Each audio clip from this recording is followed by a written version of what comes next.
'Cause I'm a soldier that love to fight, and anyone in my path will die today by my AK.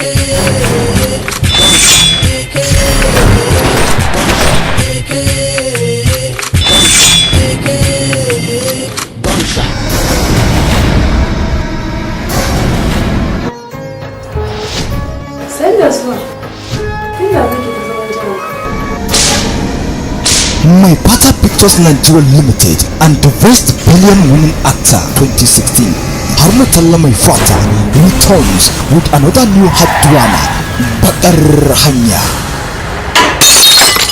Sanajiya. Kina Allah ki mun shiru wani Sanajiya amma in saboda Allah ki duba ki ga yadda kika farfasa min gida sanan. Ai asara koya take babu dadi ai. Ka san fa da wanda kake magana? Shi haka kake fasiki. Mashayi mazinaci. Kuna ina ku shigo mana idan gidan ku ne. As you can see him, his life was in danger zone because of his habitual activities. He can kill, duel, as well as stealing. That becomes his normal blood. Call him a master thief, Bakar Hanya. Me yasa kike muruwar murmushin da bai kamata a cikin muruwar sau? Saboda ba naka ba. Abu ne mai matukar wahala idan zan iya rayuwa babu ita. Ni kuma? Yaya haka ta kasance? Wani irin zance ne wannan? Abin da yanzu ya kamata kai shi ne ka fara gabatar musu da siffar tsoro.